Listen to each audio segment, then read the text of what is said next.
আজকে আমাদের ধর্মীয় পূজা উৎসবের আজকে 7 আসনের পক্ষ থেকে আজকে আমাদের যত পূজা মণ্ডল আছে প্রেসিডেন্ট সেক্রেটারি সহ আমরা 51টি পূজা মণ্ডলের সেক্রেটারি এবং সভাপতি এবং কমিটির নেতৃবৃন্দকে আমরা এখানে দাওয়াত দিয়েছি, মত বিনিময় সভা করতেছি।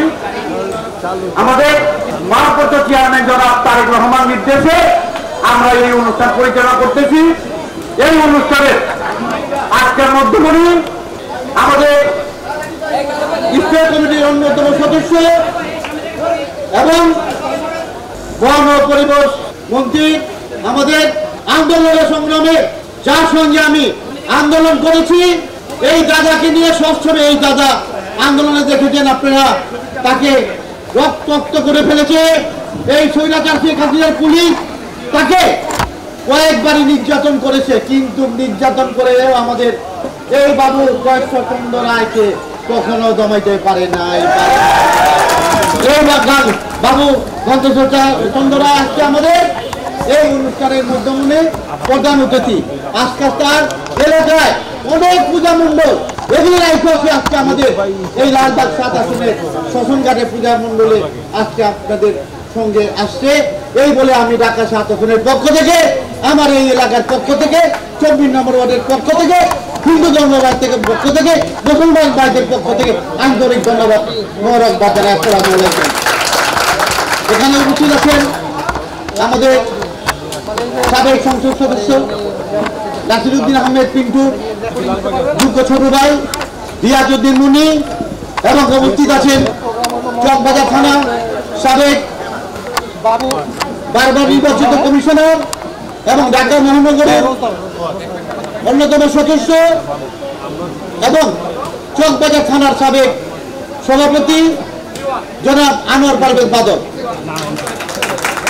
উপস্থিত আছেন চকবাজার থানার সভানেত্রী ফারিয়া আক্তার মুক্তা, এবং উপস্থিত আছেন আমার ছেলে, আপনাদের ভবিষ্যৎ এই ওয়ার্ডের জনাব বিশিষ্ট ব্যবসায়িক সম্মানিত সভাপতি জনাব রবিন হোসেন, এবং এখানে আগত প্রত্যেকটা পূজা মণ্ডলের সভাপতি সেক্রেটারি এবং আমার এলাকার নেতৃবৃন্দ বিএনপির ভাইরা, আসসালামু আলাইকুম।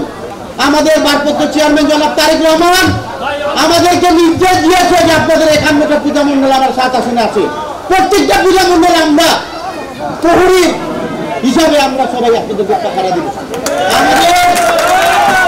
আগে আপনারা দেখেছেন, আপনাদের সঙ্গে ছিলাম, ছোট্ট একটা ঘটনা করছিল সাকারিপুরটি, তখন আমি এবং ইঞ্জিনিয়ার হিসাব সহ যে আপনাদেরকে নিয়ে আমরা হসপিটালে যাই, মিরপুর হসপিটালে যাই, রক্ত ওষুধ যত কিছু দরকার ছিল আমরা তখন আমরা আপনাদের সঙ্গে থেকে কাজ করেছি। ইনশাল্লাহ আমরা প্রত্যেকটা পূজা মণ্ডলের সঙ্গে যে যে জায়গায় জায়গা পাইছি আমরা ক্যাম্প বানিয়েছি, আপনাদের পাহারা দিব। আপনাদের উৎসব কেউ নষ্ট করতে পারবে না, আপনাদের উৎসব আপনারা নির্ভয় সুন্দরভাবে করবেন। আমরা বিএনপির লোক আপনাদের সঙ্গে আছে, আমাদের ভারপ্রাপ্ত চেয়ারম্যান জনাব তারেক রহমান আপনাদের সঙ্গে আছে, তো আমরা আপনাদেরকে পাহারা দিব। আজকে ধর্ম যার যার, বাংলাদেশ আমাদের সবার।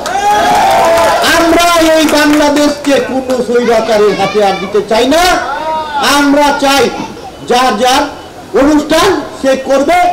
আমরা হিন্দু ভাইয়েরা যেরকম, আমি মুসলমান, আমার যে পাওয়ার বাংলাদেশে আমার হিন্দু ভাইয়েরা একই সমান অধিকার, একই পাওয়ার। আমরা আপনাদেরকে দেখে রাখবো, আমার নাম্বার আছে, আমরা আপনাদের মন্দিরে গিয়েছি, আশ্বাস করেছি আপনাদের ভয়ের কিছু নাই, সুন্দরভাবে আপনারা পূজা মণ্ডল চালান এবং আমাদের যত ধরনের সহযোগিতা আছে ইনশাল্লাহ আমরা করব। এই বলে আমি আপনাদেরকে এই দুর্গা পূজার উৎসবকে ধন্যবাদ জানিয়ে আমার সংক্ষিপ্ত করছি। আল্লাহ হাফেজ, বাংলাদেশ জিন্দাবাদ।